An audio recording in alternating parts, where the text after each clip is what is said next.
That's good.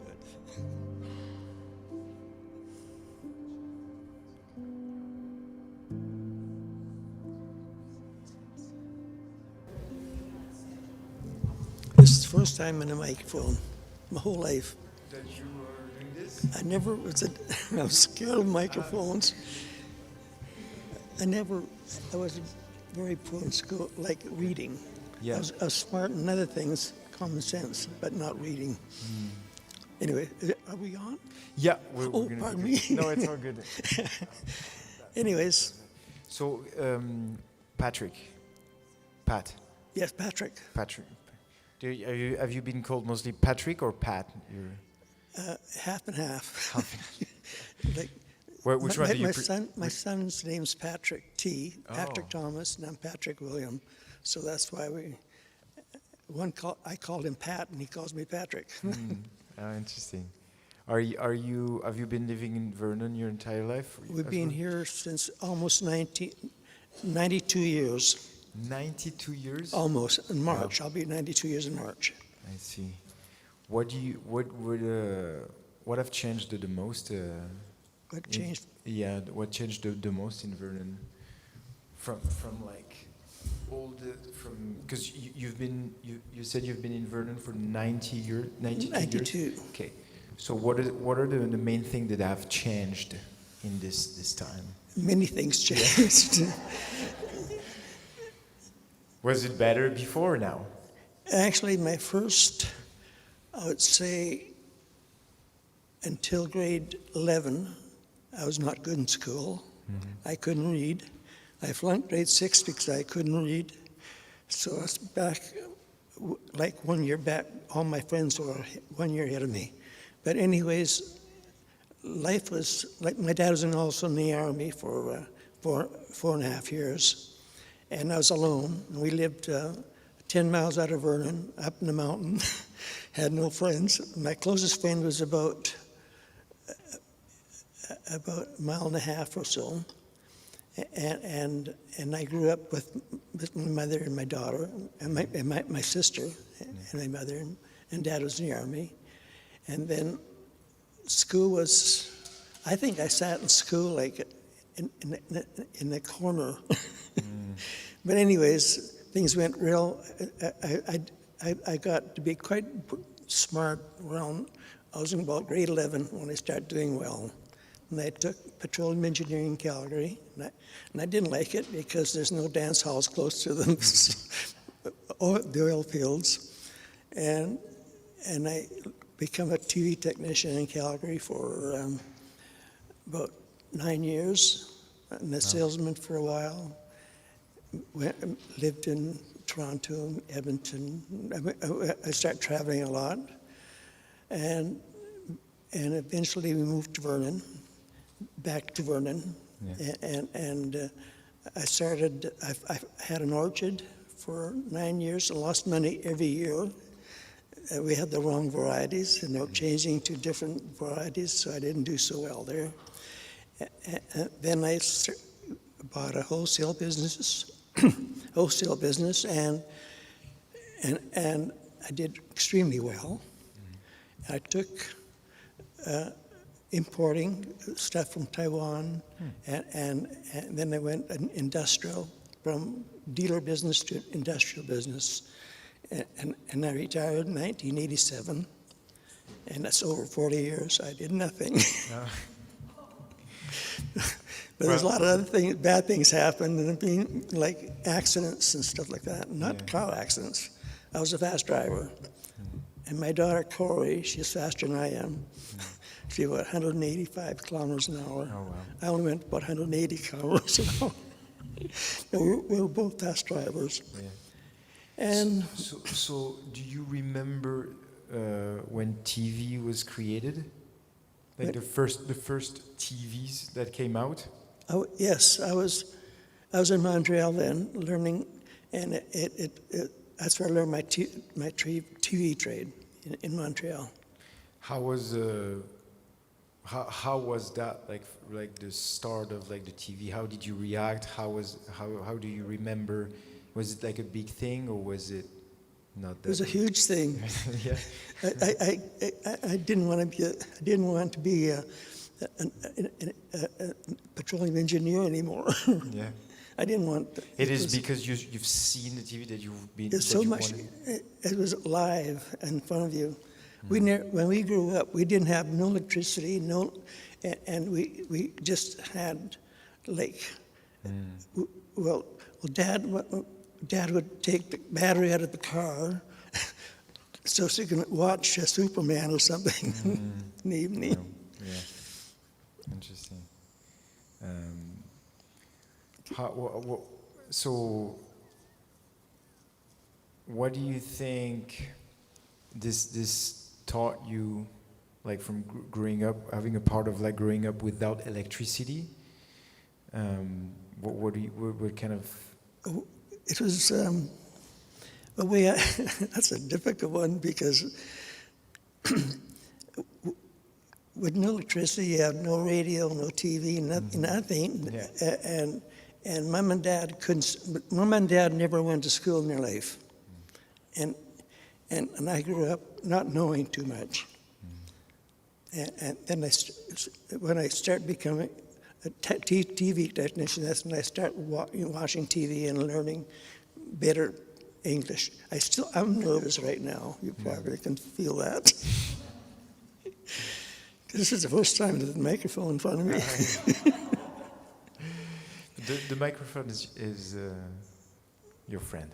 Anyways, then like my worst thing in my whole life was about 2.5 years ago. I was pushed off a platform and hit first into cement. Oh wow! And I had a crack and chip in my elbow. I had a big bruise in my hip and still sore right now, and 2 cracks in my pelvic, and a cracked rib. So I'm still recovering from that right now. Yeah. And I don't know what else to say. Yeah. No, it's all good. So how did you? So you went from like not being able to read and not being, you said, very good at school, into being very successful at business. Yes. So what kind of lesson did you like when you look at this? If you're not very smart, you hire smart people. Oh yeah, that's a good That's one. okay. That's what I did probably. Yeah. I was really, I don't know, just successful because I had very good people. I had 16 staff. So how do you hire good people? How do you recognize good people? When there's a recession, you get good people. Yeah. What are the qualities of people you would hire? What are the qualities of? How do you know you would want to hire someone if you have just like an interview like that? I don't want to brag about myself. No. Yeah. It just I can read people, I think, and you can, if they're honest. Not too many are honest, especially when you've got a lot of products. They like to steal, and stealing is always. I think it's right now it's worse than it's ever been around the world. And I think just knowing people and treating them extremely well. I love people, and I think I treated. They love me now, so that's good. I still have a lot of friends that work for me. Oh yeah, interesting. So it's. What would you say if you would go back and look at your past self, struggling at school, but now knowing your entire path and story? What would be something you would tell that kid? Yes, it's a different. I'm getting more nervous, I think. Anyways, I can't answer that. I just there's a lot of sadness in my family too, like, you know, it's things like that. Yeah. It's okay. And then that I'm alive is another thing. They said, when I had that accident, I shouldn't have been alive. So it bothers repeating some of the stuff that I've done. Yeah. But It's all good. What would be something, an advice you would say then to, if you would spread a message to future generation, to today's youth, and you would be able to share one advice, what would be something? What we don't have anymore, we don't have any love. I think this world is in the fear of hate. No matter who you, even when I talk about Ukraine, because my parents are from the pro-Russian side, and if I bring that up, it's bad. And if we just have love, nothing else, and everybody, you mention one word, and it's hate almost, and if we just love each other, and we don't, I think we got away from love. And I like to put love back into this world. Yeah. I love this place, Schubert Centre. What would be, how would you think we could bring back love into this world? What would be a way? Just with music, a lot of music. I agree. I love music, and I love dancing. I do a lot of dancing. And I do Tai Chi 4 times a week. Yes. So I just do a lot of the things that I... Yeah, no, that's good, yeah. I agree, we need to bring back more love into this world. I totally agree with that. I'm sort of, I'm starting life all over again. Starting what, sorry? I'm starting life all over again yeah. at 92. Like, so it's. I wish I can do a lot more. I do bring. I'm very. My favorite subject is history. I know everything about it, a lot about history, and it's not what we hear in the news anymore. It's all propaganda. So I don't stand. It's hard for me to improve a life unless you have to. Everybody has to do it together, and we got adversities in our backs, and we live with it, and we should just have love, I guess. Beautiful. No, that was a perfect way to end this. Yeah, I love it. Yeah. I do feel the same, and I really agree with that. I think I'm doing badly because I'm so nervous. No, it's all good. It was really good. But this is the first time in the mic. It was the first time with your... My whole life. Well, it's never too late for it. Have I got any strength? Yeah. How are you doing? I'm not crushing your bones? Oh, no. Okay, thank you so much. Thank you. I don't know if I can stand up anymore.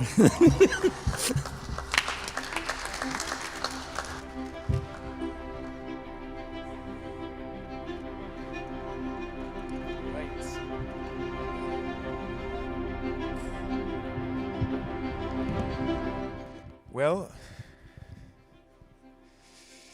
guys, thank you really for participating.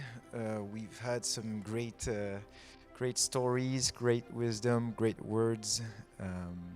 So yeah, thank you guys for sharing all that. And I will applaud you one more time. Did you guys enjoy that? Yeah? So that we capture this as well. Sorry, I was. Oh, if you can just say this again. Oh, so I just talk into it? Yeah, so that we can capture it. What did you? Oh, it was a wonderful experience participating in your making of this documentary. It was, I think, for some people, they had a new experience for the first time, and don't you guys feel good about that? And for me, besides I like to talk. It was great. Every story was interesting, and every story was had a teaching at least one teaching moment in it. And another learning item from all this is we learn a lot about our community of the past and that. So just well worth every minute spent. Yep, thank you very much. Amazing. You're welcome. Is there anyone else that wants to say a word? Yeah. Katie? I just wanted to say thank you because you made it much easier than I had pictured. You have a way of looking at people and talking to them and whatever, so thank you for that. I appreciate it. Thank you. Anybody else? Anybody want to say a final word? No? We're good? I think we're good. Well, guys, There you go. thank you so much.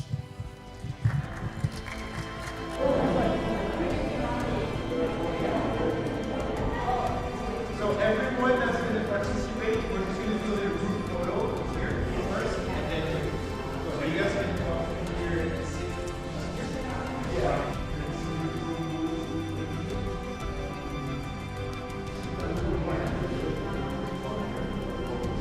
We'll just put back the.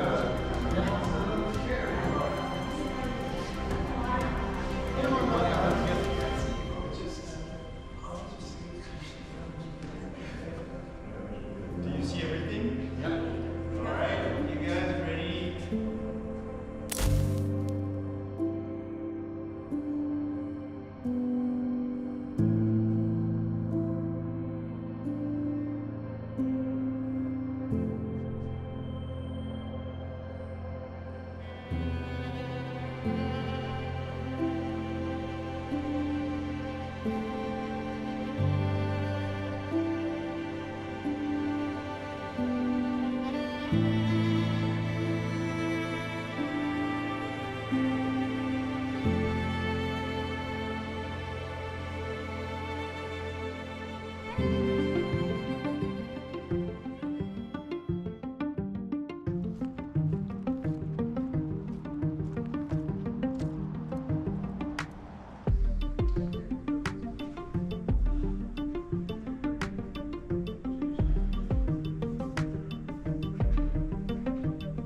Hours, 2 hours and a half, something like that.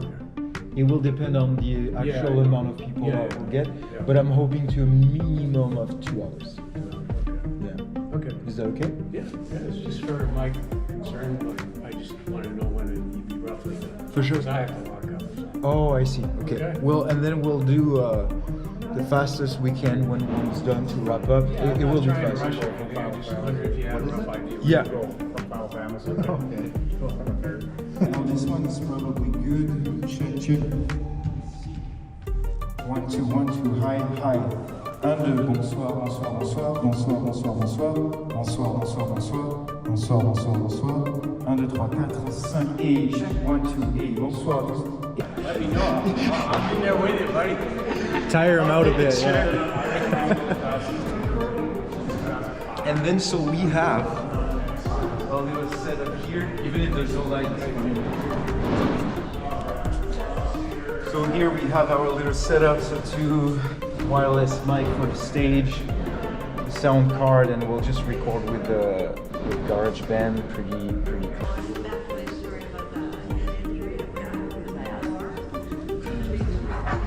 cool. My daughter was on it. And I just need the signature here. I just need the signature here in this one. My name? The signature. Just sign it. Sign it, sorry, yes.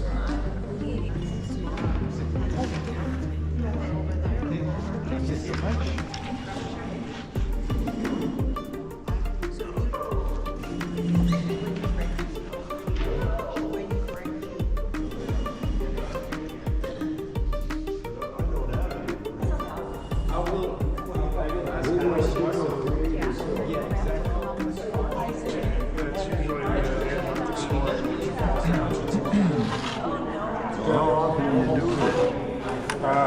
The whole thing is going to be probably like 2 hours. Oh my. Yeah, I normally get like, it's $250 an hour. I know, we can deal with that afterwards. As you can tell, he's full of it. That's the table, you're so happy. How are you? This is going to cost me way more than I thought. Here's what we're going to do. Just to be sure, We have three here. oh, you have already filled this? No, Okay. no, she's the only one that has. So, what we can do is that we can try to say that we're gonna do it, and if turns out you didn't like it, I will just not put it in. How does that sound? What are you, Well, I'm not very good at, talking in public. I do, as I told you, I watch your, TELUS shows, Yeah. the Storyhive. I really like them. But, yeah, it's just that. well, no pressure. Well, I'll put my name down and see, and if Yeah. I say no, then. Yeah, no pressure. Okay. It's not forced at all. No, I'm I just- understand. Are you, sir, talking? Yes, I'll be And then talking. you- Much, I hope not.